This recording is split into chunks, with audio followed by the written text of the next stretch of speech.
Audiobook Academy. Book Summary. Wuthering Heights. By Emily Bronte.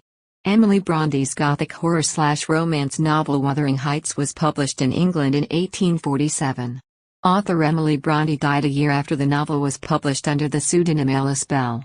Initially, the novel was controversial because of its depiction of brutality and its challenge to Victorian standards.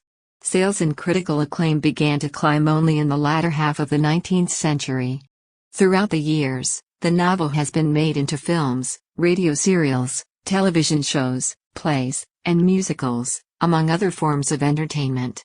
The story takes place in a manor estate on the English moors, where love and vengeance are intertwined. A guy named Lockwood moved into Thrushcross Grange, where the story begins. As soon as Lockwood meets Heathcliff, his new landlord, he develops an aversion to the man. Nellie, his housekeeper, tells him about him, and the story she tells him fills the bulk of the book. He's fascinated. When Heathcliff was brought into the family, he was given the name Wuthering Heights and grew up among the rest of the children. He became fast friends with Catherine, the family's young daughter. It's about Heathcliff's love for Catherine, who died in childbirth after marrying someone else. That night, Heathcliff vowed to avenge himself on him and his family, and he ended up forcing Catherine's daughter to marry his son. This, however, backfires when Heathcliff and his son both die unexpectedly. Catherine's daughter remarries and regains possession of the manor house. In his journal, Mr. Lockwood describes his first days at Thrushcross Grange, a country estate. Shortly after arriving, Lockwood pays a visit to Heathcliff, his landlord, who he describes as a dark-skinned, irritable guy who lives close in a place called Wuthering Heights. During a storm, high winds across the moors are sometimes referred to as Wuthering in Yorkshire. It appears that Heathcliff does not trust Lockwood, as he finds himself alone in an otherwise dog-infested area during their chat. Lockwood is angry when Heathcliff returns, but after talking with him for a while, he grows to like him a little more. The next day, Lockwood returns to Wuthering Heights, despite the fact that he is greeted with a hostile reception. Returning the next day, Lockwood is informed by the staff that Heathcliff has left the manor. Young but rough-looking man introduces him to gorgeous young woman who is seated by the fire in a sitting room. Lockwood tries to strike up a conversation with the woman, supposing she is Heathcliff's wife, but is met with a resounding rejection. Arriving at the scene, Heathcliff reveals to Lockwood that the young lady is in fact his daughter-in-law, and the widow of his deceased son. Hareton Earnshaw, the scruffy young man, is the subject of this story. To ensure that he arrives at Thrushcross Grange safely, Lockwood will need to bring a lantern with him as the snow has gotten more worse. The hounds are unleashed on him when he tries to take a lamb from one of the house employees. Lockwood curses the residents of Wuthering Heights after he is pinned down by the dogs. In any case, he's in need of medical attention and must be escorted back indoors. Because Heathcliff bans people from accessing the room where Lockwood rests, he is taken there by the housekeeper to relax. 3 names are scratched into the paint on a shelf next to the bed in a bad state of repair. Catherine Earnshaw, Catherine Linton, and Catherine Heathcliff are the 3 main characters in the novel. Additionally, Lockwood discovers a journal written by Catherine Earnshaw over 25 years ago. A diary entry written by Catherine's brother, Hindley, instructs his wife to yank Heathcliff's hair. Lockwood reads the entry. Upon reading the diary, he discovers that Catherine and Heathcliff had a strong bond, but that Heathcliff was deeply despised by Hindley. A mysterious knocking on Heathcliff's window awakens him in the middle of the night, and a ghost, crying out in the name of Catherine Linton, attacks him. As Lockwood fights the ghost, Heathcliff rushes into the room to see what's going on and joins him. While locking the door and running from the chamber after informing Heathcliff it was haunted, Lockwood is cursed by Heathcliff, who then begins pleading with Catherine to return. Lockwood is brought home by Heathcliff the next day in a sour mood. During the rest of the day, Lockwood spends it in his study alone. Lockwood asks Nellie Dean, his housekeeper, to tell him about the history of Wuthering Heights and its inhabitants once he's recovered from his shock. Nellie was born and raised as a servant at Wuthering Heights. Catherine is Lockwood's former maid's daughter, she informs him, and the current Catherine is her granddaughter. Catherine Earnshaw has a distant relative named Hareton. When the old Catherine was born, she was Catherine Earnshaw, a daughter of Wuthering Heights' owner, and when she was born, she was Catherine Linton. According to Nellie, her father, Mr. Earnshaw, once returned on a trip to Liverpool with an orphan boy he named Heathcliff because he was so scrawny and dirty. Mr. Earnshaw informed his family that a new member of the family had arrived, Heathcliff. Catherine and Heathcliff became inseparable after the children initially resented the addition of this new member of the family. In spite of Hindley's hatred and resentment for Heathcliff, he continued to mistreat the young man. It seems that Mrs. Earnshaw was similarly averse to the boy. Hindley was left without a mother and without anybody else who detested Heathcliff in the home after Mrs. Earnshaw died 2 years after Heathcliff came at Wuthering Heights. As a result of Mr. Earnshaw's frustration with Heathcliff and Hindley's incessant bickering, Hindley was eventually sent away to college. His extreme religious beliefs helped Joseph gain more and more control over Mr. Earnshaw toward the end of his life. Earnshaw's death will force Hindley back to Wuthering Heights, where he will take over as master. It will be with a new wife, Frances, that Hindley returns, and she is a greedy, dumb woman. First, Hindley tells Hector that he has to quit school and start working in the fields.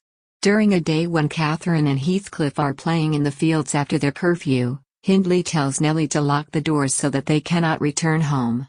This is a lie that Nellie tells the youngsters while she sits outside waiting for them. He tells Nellie that Heathcliff and Catherine were at Thrushcross Grange eavesdropping on the Linton children when the family's guard dog bit Catherine. In order to get Catherine home, the Linton family took her into their house, but they refused to let Heathcliff in because of his rough look. Linton returns the following day to Wuthering Heights to confront Hindley about his treatment of their sister. As a result of his embarrassment, Hindley tells Heathcliff he can no longer play with Catherine. Recovering at Thrushcross Grange, Mrs. Linton teaches Catherine etiquette and etiquette courses. Her life has altered dramatically by the time she returns to Wuthering Heights for Christmas. She feels like she has risen beyond Heathcliff's level. Heathcliff is put in the attic the next day when the Linton children come over for supper, and Hindley demands that he be kept away from them. After supper, Catherine decides to confront her brother about his treatment of Heathcliff. Heathcliff informed Nellie that he meant to exact revenge on Hindley after she released the boy and fed him later that night. Nellie informs Lockwood that it's getting late and she needs to go to bed, so she ends her narrative. While he promises to sleep in the next day, Lockwood encourages her to keep going with the story. Nellie does, but she jumps forward a few months. Hareton was born to Hindley's wife, but she died shortly afterward. As a result of his devastation, Hindley begins to act erratically toward the servants. It is clear to Nellie that he has no intention of caring for the infant himself. Catherine continues to spend time with Edgar and Isabella Linton, the Lintons' 2 children. After a while, Heathcliff tells her that he's going to spend the day with her instead of laboring in the fields. On that day, the Lintons will be in town, according to Catherine's information. Catherine and Heathcliff are at odds. The Linton family is too much of a distraction for her, he tells her. Heathcliff rushes out of the room when Edgar enters the room without Isabella. Despite the fact that Nellie is still in the room, she informs Catherine that she is not permitted to leave because she was asked to act as a mediator between Catherine and Edgar. Catherine tries to convince Nellie to go by pinching and slapping her. In order to calm the baby down, she shakes him vigorously when he begins to cry. Edgar is disgusted and attempts to calm Catherine down, but she continues to box his ears. It doesn't take long until things settle down and Nellie is able to tell the two that Hindley has returned home, and that he's in a bad way. According to Nellie, the mood in the room indicates that Catherine and Edgar have confessed their feelings for one another. Edgar rushes from the door and Catherine rushes to her chamber to hide from Hindley. Nellie keeps Hindley's gun empty because he likes to play with it while he's drunk, and hides the baby inside. As a result of Nellie's efforts to hide Hareton from her husband, Hindley finds the boy and drunkenly throws him down the stairs. Heathcliff is there to save the day. The following night, Catherine tells Nellie that Edgar has proposed. Overhearing the dialogue, a furious and disappointed Heathcliff walks out of the room. He misses Catherine telling Nellie that she isn't sure if she can marry Edgar because she is in love with Heathcliff because he has left the room without him. Her decision to marry Edgar is made during the conversation. Catherine rushes out in the rain to look for Heathcliff, who has escaped from the home. Thrushcross Grange is called in to treat her after she develops a fever and is on the verge of passing away. Mr. and Mrs. Linton catch Catherine's illness and die soon after. Catherine and Edgar wed after 3 years of dating. Nellie and Catherine are relocating to Thrushcross Grange, which means that little Hareton will be left behind with his father. It's late, and Lockwood needs to get some shut-eye, Nellie tells him again. He lets her go and goes to bed alone himself this time. Lockwood falls unwell following his visit to Wuthering Heights and is forced to spend weeks in bed. Lockwood invites Nellie in and begs her to finish the story when Heathcliff visits him to check on his well-being, and he goes. If Heathcliff was an orphan and an outcast from his family, how did he get control of Wuthering Heights and Thrushcross Grange? He wonders aloud. Before Catherine and Edgar were married, Heathcliff had been away for 3 years, during which time he made his fortune in ways that Nellie was completely unaware of. Heathcliff returned to Wuthering Heights 6 months after the wedding, and Catherine is overjoyed to see him. Heathcliff transformed into a well-dressed gentleman while he was away. Hindley encouraged him to stay after the other man learned that he had made a fortune, he claims. Isabella begins to see Heathcliff and develops a romantic interest in him over time. Although Heathcliff still has feelings for Catherine, he does little to discourage Nellie's suspicion that he is planning something vindictive. As soon as Heathcliff realizes that he has been teaching young Hareton to curse at his father, he pulls him out of school. Isabella has betrayed him by marrying Edgar, and he intends to avenge her. Catherine urges Heathcliff to tell her the truth about his emotions for her. As a result of Edgar's eavesdropping, Heathcliff is forced to leave his property. However, when Edgar asks his servants for assistance, Catherine insists that he meet Heathcliff alone. Then, when Catherine has started teasing Edgar into hitting Heathcliff, the latter flees into the garden. Catherine is forced to choose between Edgar and Heathcliff by Edgar. This upsets Catherine to such an extent that she isolates herself in her room and refuses to eat anything for several days. It is also implied that Edgar will kick his sister out of the family should she continue to pursue a marriage with Heathcliff. Catherine rants hysterically and refuses meals for days at a time in her room. After a few days, Isabella and Heathcliff unexpectedly leave town, and Edgar is left with nothing. After a few days, Catherine realizes she's expecting. Angry, Heathcliff punishes Isabella instead of her brother. Intoxicated, Hindley tells Isabella that he plans to assassinate Heathcliff, who has acquired the role of Master of Wuthering Heights. There is a confrontation between the two of them when Heathcliff shows in to see Catherine soon after. When she hears that her husband has returned home, Catherine, who is still unwell from her pregnancy, faints. In order to prevent her from escaping, he grabs her by the neck and forces her into his arms, asking him to tend to her first. Heathcliff is rushed away by Nellie before Edgar can get a chance to hurt him. For the sake of being with Catherine, Heathcliff promises he will spend the night sitting in the garden. Catherine gives birth to a daughter later that night. Catherine dies a few hours after she gives birth due to difficulties. To be sure, Nellie goes to inform Heathcliff in the garden, but it appears that he already knows. Heathcliff begs Catherine's ghost to return to haunt him. Catherine's body is seen at one time by Heathcliff, who takes the opportunity to change the locket around her neck from Edgar's hair to his own. Nellie swaps out Edgar's hair for Heathcliff's in the locket, but doesn't remove it. Isabella arrives at Thrushcross Grange soon after the funeral and tells Nellie that Hindley and Heathcliff had fought. Despite Hindley's best efforts, Heathcliff managed to shoot him in the leg. Isabella was forced to flee the house and seek safety with Nellie when the men began fighting. Shortly after, Isabella leaves town and heads to London to give birth to Heathcliff's son, Linton. For the sake of his family, Heathcliff refuses to search for them. Isabella dies at the age of 12, and the kid is devastated. As time goes on, Hindley will die as well. Wuthering Heights becomes Heathcliff's sole property, and he intends to raise Hareton as his own son. As a kind of vengeance against the boy's father, he makes Hareton his slave. Thrushcross Grange is a happy place for little Catherine, despite the fact that she is not allowed to visit Wuthering Heights. Her aunt Isabella's death necessitates that her father travel to London, leaving Catherine in the care of Nellie. In Wuthering Heights, she meets Hareton, who manages to get away from Nellie and follow her into the gardens. It doesn't take long for the two kids to become fast friends and start playing together. Hareton's cousin Nellie rushes to get the girl and tells her that he is her cousin in order to convince her to go. When Heathcliff learns that Edgar has returned home with Linton, he demands that the boy be brought to Wuthering Heights. Nellie tries to soothe the nervous Linton before he sees his father for the first time. However, when they get at the house, Heathcliff is abusive to the boy and informs him that he is his own. There is nothing Nellie can do about Linton's decision to return home, so he begs her not to. In a few years, Catherine will turn 16. A chance encounter on the moors brings her face to face with Heathcliff and Hareton, and he extends an invitation to meet his son. Linton and Nellie meet for the first time in 3 years, but neither remembers the other from their brief encounter 3 years before. Catherine decides she doesn't like him and departs to go on a tour of the mansion with Hareton. Linton is compelled to pursue them by Heathcliff. Catherine demands to know why her father has kept her cousins a secret the next day when she gets home from school. Catherine makes the educated guess that Edgar doesn't like Heathcliff, based on Edgar's lack of an explanation. Starting with covert letters, Catherine and Linton begin exchanging letters. Nellie soon discovers the correspondence and encourages Catherine to end it. Heathcliff confronts her and demands to know why she has stopped writing to his son after she has done so. Then he informs her that Linton, who is devastated, needs to see her. Condemned to Wuthering Heights, Catherine demands that Nellie accompany her. He proposes that she marry him when she visits Linton, and she accepts. Catherine is taken aback and shoves him as a result of her rage.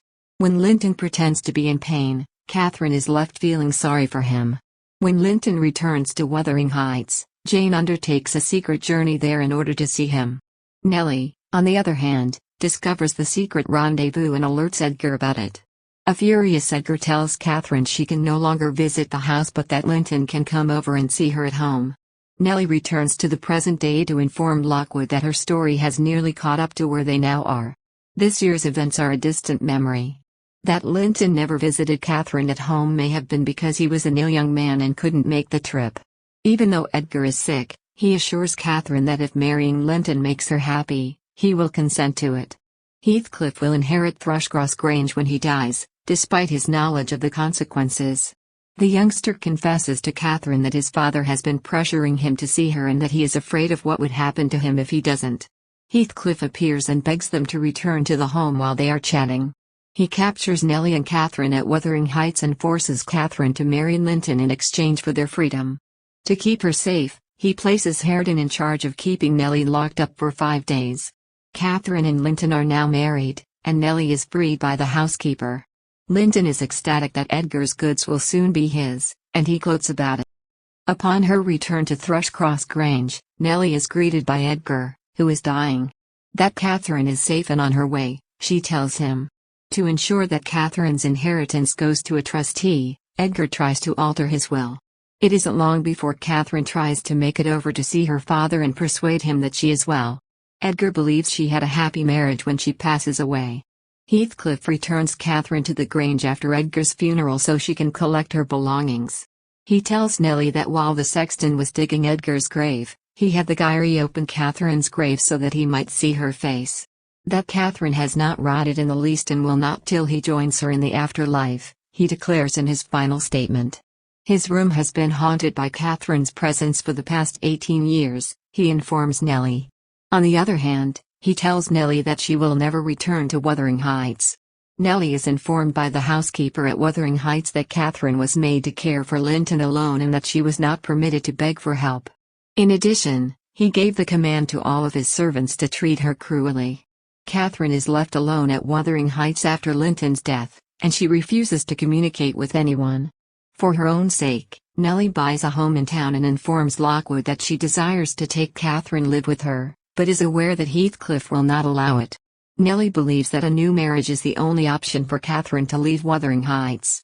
This is the end of Nellie's story, according to Lockwood, who also promises to return as soon as possible to warn Heathcliff of his impending departure and the urgent need to locate a replacement tenant for Thrushcross Grange. A dispute between Catherine and Hareton is witnessed by Lockwood the following day when he visits the manor. Because Hareton is starting to look so much like his Aunt Catherine, Heathcliff can no longer look at the boy. Leaving the house, Lockwood contemplates how terrible it is and how evil its inhabitants are. When Lockwood returns to the Grange a year later, he finds Nellie has moved back to Wuthering Heights, as he describes in his diary entry.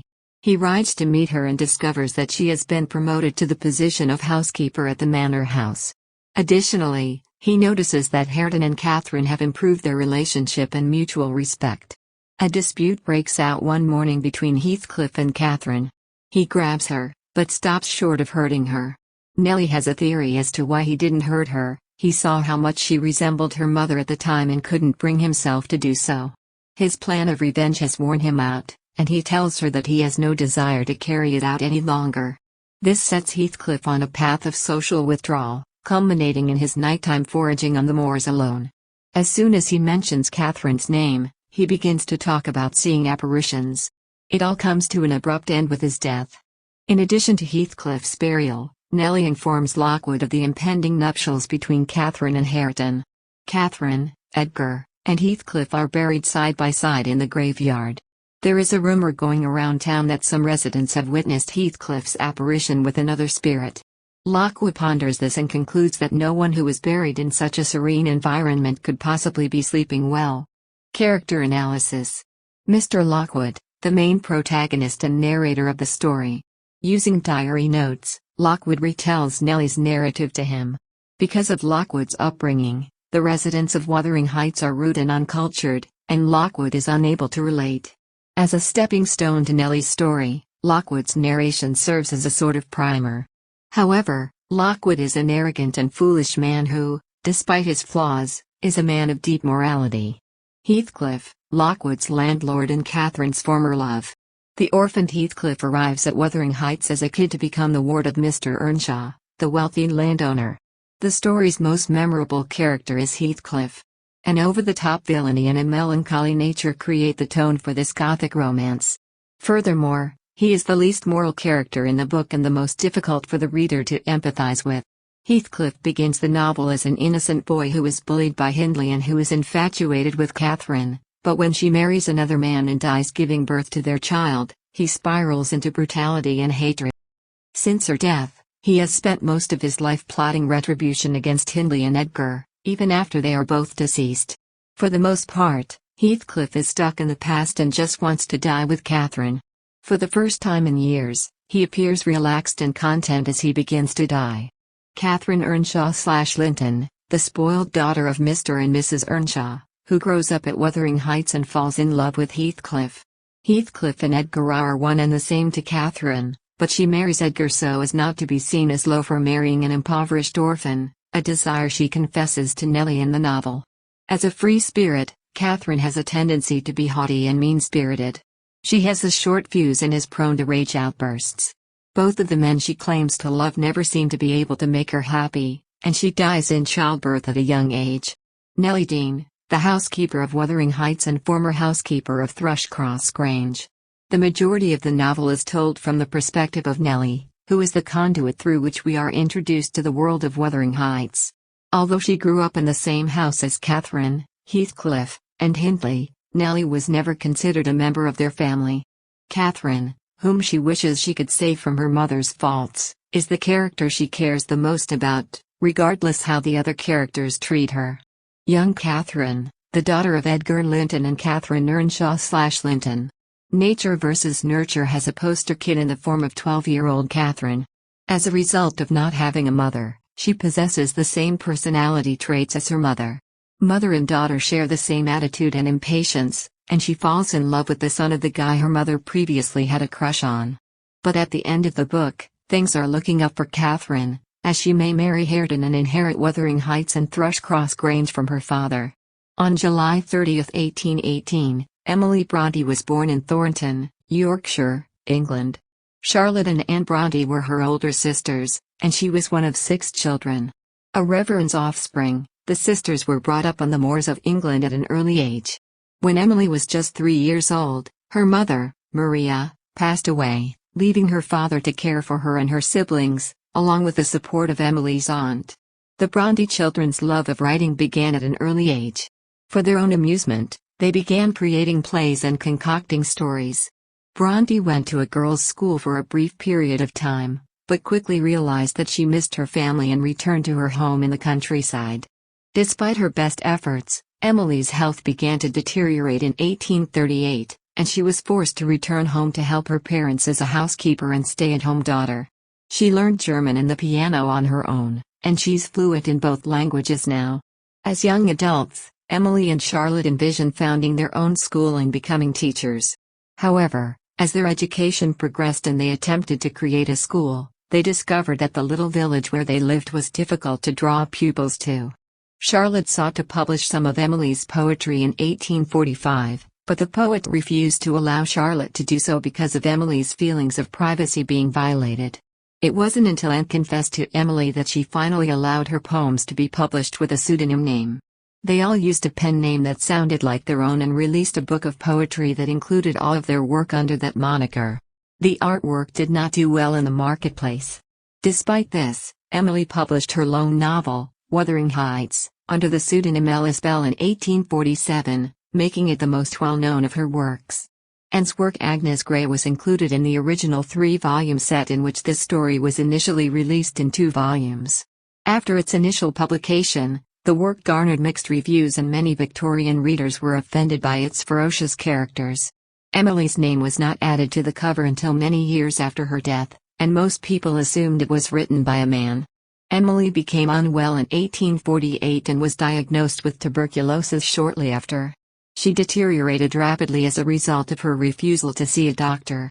In 1848, she died at the age of 30 and was buried in her family's Haworth, Yorkshire, England grave. To increase sales of Wuthering Heights, Charlotte used her sister's real name on the book's cover after her death. One of the most well-known English works of all time, it is now considered a literary masterpiece. Thank you for listening in Audiobook Academy.